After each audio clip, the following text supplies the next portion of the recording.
Salut à tous, j'espère que vous allez bien, c'est Romain et on se retrouve aujourd'hui, c'est parti pour un nouveau débrief. Nos pitres se sont inclinés 3-1 cette fois, si vous espériez un sursaut d'orgueil, vous étiez bien naïf puisqu'il n'y a rien eu de tout ça. Et ça a commencé dès la 3e minute, ouverture du score de Golovin après un super cafouillage dans la surface.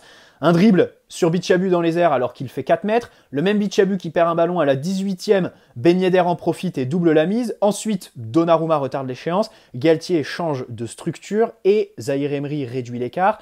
Mais à la 45e dans le temps additionnel, juste avant le retour au vestiaire, ce même Ben Yedder doublé nous crucifie. Terminé. La seconde mi-temps, zéro réaction. Plein d'occasions pour Monaco. Au final, ça fait 0-0 sur la mi-temps. Et sans Donnarumma, ça aurait fait 3-0 sur le match. S'il n'était pas là, l'Italien, je pense qu'on en prend 5 ou 6. Il nous évite le ridicule ce soir. Je commencerai peut-être par là. Il a été très très bon pour repousser les assauts adverses dans tous les compartiments.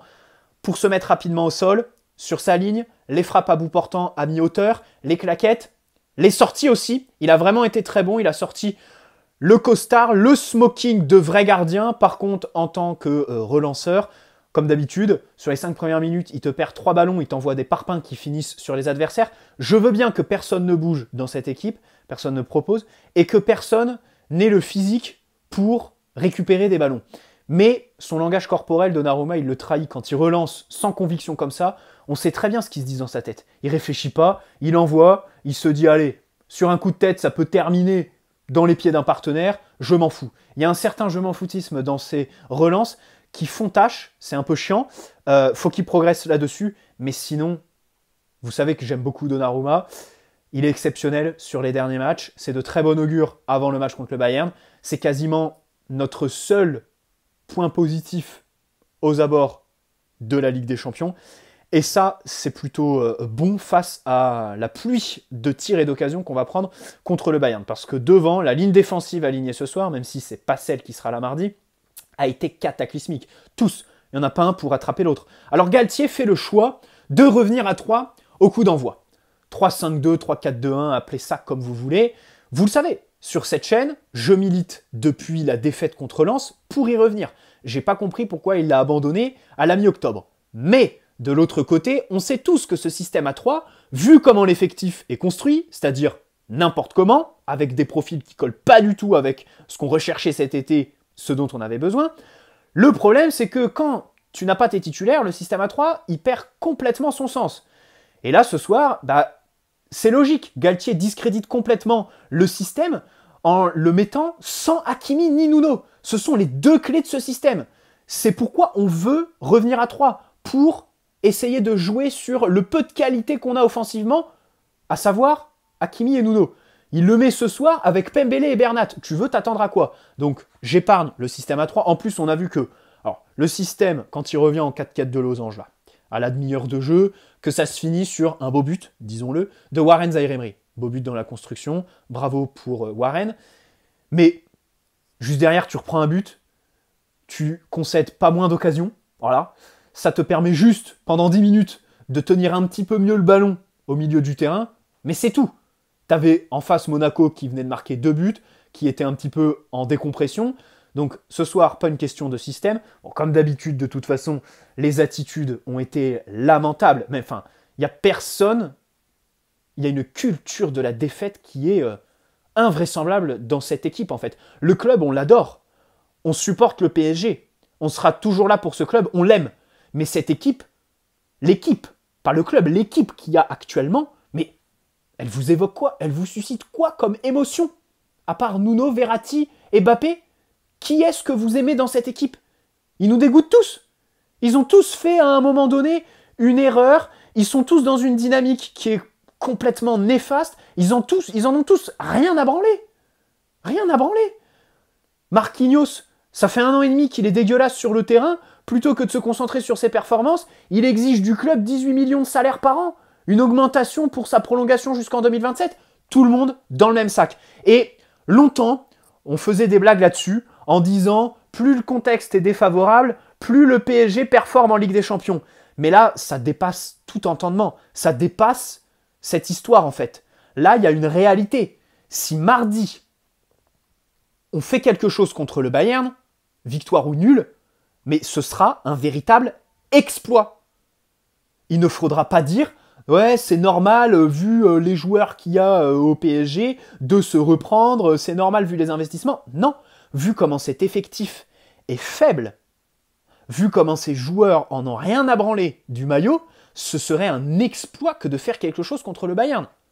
Mardi soir. Après, pour le retour, on aura sûrement Mbappé, l'équipe type, peut-être un Nuno en forme, Messi pareil. Mais ce soir, que voulez-vous faire? T'as Galtier qui met le système à 3, qui repasse à 4, qui change encore Vitinha de poste, qui le met en sentinelle alors qu'il était pivot contre Marseille. On est au mois de février, garçon. Et là, vous écoutez Amazon, il va vous faire les bons constats, comme d'habitude. Mais au prochain match, il n'y a rien qui va changer. Il n'y a rien qui va changer. Les jeunes. Alors, Bichabu, sur cette chaîne, vous reprenez les vidéos où j'en parle.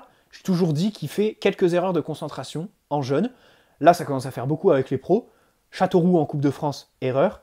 Toulouse, faute qui amène le coup franc du but, même si, ok, il était plus pour Donnarumma, but de Toulouse, là.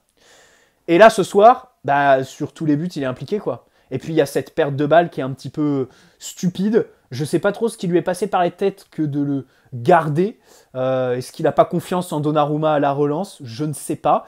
Alors, de ce côté-là, il faut évidemment réserver au Titi le même traitement qu'on réserve à tous les autres joueurs. Il a fait une erreur, il faut le dire. Il les enchaîne, il faut le dire. Mais de l'autre côté, le contexte n'y fait pas. Bien évidemment, dans ce club, tout est fait à l'envers. Tu as un président qui ne pense pas aux sportifs, mais plutôt au marketing, qui négocie que avec le chéquier. Et surtout, tu as un entraîneur qui, quand tout va bien, n'a pas les couilles de donner du temps de jeu aux jeunes pour leur faire confiance, et qui au final les lance quand tu n'as plus aucune autre solution, que tu es dans une spirale négative, et au final, tu les jettes mais dans la fosse aux lions. Donc, tout est fait à l'envers. Tout est fait à l'envers. Là, ton pressing, il ressemble à rien. Est-ce que vous voulez sincèrement qu'on parle des performances individuelles ce soir? Mais le troisième but, mamma mia! Marquinhos, pourquoi nos défenseurs, ils sortent toujours de l'alignement? Ce soir, mais Ben Yedder, mais il a traumatisé, il a torturé Marquinhos. Là, Marquinhos, il était sur la chaise électrique avec Ben Yedder ce soir. Ses décrochages lui ont fait super mal. Et à chaque fois, il le suivait. À chaque fois, Marquinhos sort de l'alignement. Ça ne sert à rien. Bernat, sur le but qu'on prend, il est placé n'importe comment. Pembele, c'est dommage parce que j'ai trouvé que c'est pas le pire. C'est pas le pire. Mais sur le troisième, il couvre le hors-jeu. C'est-à-dire que s'il est placé sur le même alignement que ses partenaires, il n'y a pas but. Et 2, il court, mais tu sais pas vers où. C'est-à-dire qu'il couvre le hors-jeu parce qu'il est en pleine course, mais dans le vide. Tu sais pas ce qui lui passe par la tête. Bichabu sort, bref, c'est n'importe quoi. Nos milieux, à la perte, les réactions, mais c'est cataclysmique. Les mecs ne savent pas se déplacer. Neymar, il met pas un pied devant l'autre ce soir. Alors, Dieu seul sait que j'essaye de trouver des circonstances atténuantes à Neymar. C'est vrai que avec tous les bras cassés qui sont autour de lui, difficile de jouer, d'échanger. On les comprend à un moment donné, Neymar et Messi, quand ils font que d'échanger des passes entre eux. Qu'est-ce que tu veux faire la passe à Carlos Soler, à Ekitike? Qu'est-ce que tu veux faire la passe à ces mecs-là? Mais ce soir, voilà, à un moment donné, il y a eu un petit peu d'énervement par rapport à ses partenaires. Il n'y a aucune action qu'on retiendra du match de Neymar. Il a perdu, je crois, 24 ou 25 ballons. Au-delà du contexte collectif, ce soir, il n'était clairement pas là. Je lui tombe dessus dans le débrief. Voilà, pas bon match de Neymar, disons-le. De toute façon, c'était le seul qui pouvait apporter quelque chose. Il titularise même pas Nuno Mendes. Mais Bernat, qu'est-ce qu'il a à faire au plus haut niveau? Je rappelle que ce mec, si on établit un classement des latéraux les mieux payés, il fait partie du top 10. Et je prends pas de risque si je vous dis qu'il fait probablement partie du top 5. Voire du top 3. Des latéraux les mieux payés au monde. 8 millions. Je sais pas si on se rend compte. 8 millions. À chaque fois, il est aux fraises. Défense dans la surface, cataclysme. Mais Bernat, ce soir, tous les arrêts de Donnarumma, il peut remercier Bernat. Hein. Parce que si Bernat défend mieux sur tous les arrêts de Donnarumma, jamais il a à les faire, hein, Gigio. Hein. Marquinhos, mais placé n'importe comment. À un moment donné, Marquinhos, j'ai envie de me dire, il a rien dans le ciboulot. Voilà, ce mec-là doit être au milieu de terrain. Sa qualité première, c'est la vitesse. Eh ben, qu'on le foute au milieu de terrain, là, qui court comme un lapin, et que ses déplacements inintelligents ne coûtent pas cher comme en défense. En défense, tu as besoin d'être un minimum intelligent. Lui, il sort de l'alignement, toujours à courir vers son but. Ekitike. Alors ok, sur le but, il y a Ekitike qui fait un bon mouvement, Carlos Soler qui prend du temps, mais qui fait la bonne décision. Bernat, la seule chose qu'il sait faire, c'est descendre à ras de terre. Bingo, ça tombe sur Warren. On sait pas, comme l'adjoint de Galtier le faisait sur le deuxième but, là, il invoquait les dieux de je ne sais quoi, il levait la tête au ciel. Bah Warren était là, au second poteau, ça a fait but. On est content, hein, 2 buts. 2 buts. Voilà. J'ai pas les stats en tête, mais déjà c'est plus que Vitinha qui a toujours pas marqué. Ça doit être autant que Renato et Soler. Fabian, pareil. Bon, bref, c'est pour vous dire que ce mec-là est un vrai crack, mais attention à pas s'y tromper. Je reviens vite fait sur les jeunes. Bichabou, on va lui tomber dessus. Parce que de l'autre côté, à les lancer comme ça dans des contextes aussi défavorables, à recruter n'importe quoi, n'importe comment sur le marché des transferts, on en vient à placer des attentes énormes chez nos jeunes et se satisfaire de pas grand-chose. C'est-à-dire que, je ne dis pas que Zaïre Emery ne fait pas grand-chose, il marque, c'est un crack, absolu. Mais à un moment donné, c'est pas comme s'il faisait 5 dribbles réussis sur le match, un centre, des occasions, il marque. Mais il fait des choses simples. Contrôle, passe, veut jouer vers l'avant, c'est des choses basiques en fait. Et on en vient à se satisfaire de ça. C'est triste, notre club est tombé très très bas les amis. Et là, on va affronter le Bayern Munich qui s'impose 3-0 un petit peu plus tôt dans l'après-midi. Je ne sais pas dans quel état on va sortir mardi soir. Ça va être très compliqué. Alors là, tu avais le virus. Fabian, il n'était pas là. Il a vomi dans les vestiaires avant le match. Vitinha, les passes latérales. Bon bref, je fais que de le répéter, j'en ai ras-le-bol en fait. J'en ai ras-le-bol d'en parler. Voilà. Les gars, vous savez tout ce qu'on mérite ? Déjà mardi, c'est d'être avec une meuf plutôt qu'à regarder cette équipe qu'on n'a rien à branler du club et de nous. Et on mérite de partir à l'autre bout du monde, à pas penser à cette équipe qui nous rend dingue au quotidien, qui mérite pas ses supporters. Quoique, il faudrait à un moment donné, je sais pas, faire un truc au camp des loges, les siffler, faire une grève de je ne sais quoi, parce que là, c'est pas possible en fait. C'est pas possible. La gestion de la profondeur, elle est cataclysmique. T'as même pas de pressing. Avec ballon, mais Soler, il en a perdu combien ce soir ? Mais Soler, depuis qu'il est arrivé en Ligue 1, t'as l'impression que tous ces matchs, il découvre le championnat. Il se fait massacrer au duel. Et les mecs, ils ont même pas de dignité. Ça sert à rien de parler de tactique avec cette équipe, c'est une question de dignité, d'honneur. Je rappelle que ces créatures qui nous servent de joueurs sont des hommes, sont des humains. Oui, oui, les gars, des hommes. Ils font caca, ils font pipi comme nous, mais à notre différence, ils n'ont pas de dignité, ils n'ont pas d'honneur, je sais pas quoi. C'est horrible, c'est horrible. Et puis Campos, là, qui va gueuler dans le vestiaire, tu m'étonnes, c'est pas Galtier qui va pousser une gueulante, qui te construit cet effectif n'importe comment. Et là, il n'y a personne à sauver, en fait. Il n'y a personne à sauver. Me dites pas Mbappé machin chouette. Non. Mbappé, il a voulu Campos. Mbappé, si Galtier est nommé, c'est indirectement grâce à lui.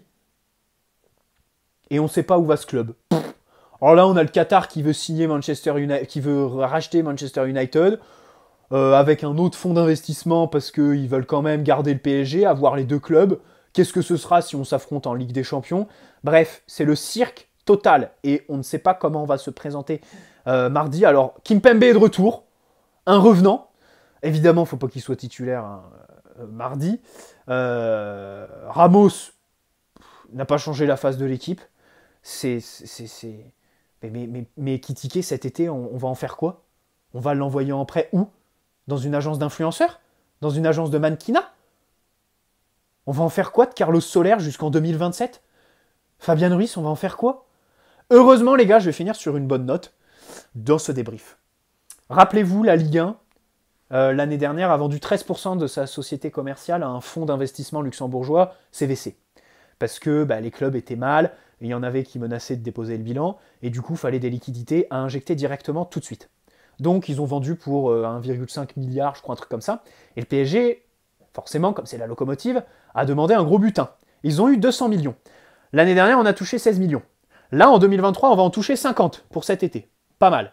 Et en 2024, les gars, en 2024, on va toucher donc le reste sur les 200, à savoir 130 millions, un truc comme ça, plus tous les lofters de cet été, Paredes, Diallo, Icardi, y a qui d'autre qui finit en 2024 là un nulard là, donnez-moi-en un, putain, je les ai oubliés, tant mieux, je veux pas y penser. Tous les mecs, la plupart qu'on a prêtés cet été, ne seront plus sous contrat avec nous. Donc en 2024, on va un petit peu voir le bout du tunnel, surtout qu'au niveau du fair play financier, on va aussi annuler dans le comptage des années comptables, et ben, l'année 2020-2021 qui était cataclysmique avec 200 millions, je crois, de pertes. Donc voilà, pour 2024, j'ai vu la lumière hier soir, j'ai repensé à cette histoire de CVC, je finis juste sur cette bonne note, voilà.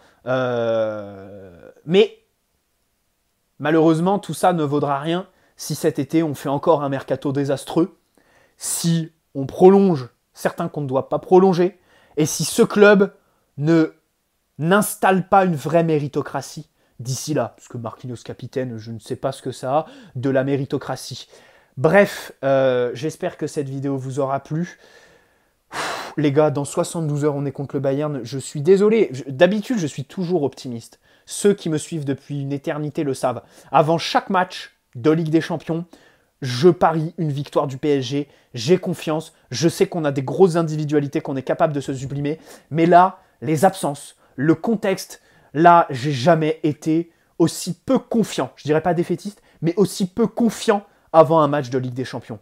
Ce club est une boucherie ces dernières semaines. C'est une catastrophe. Voilà, c'est une catastrophe.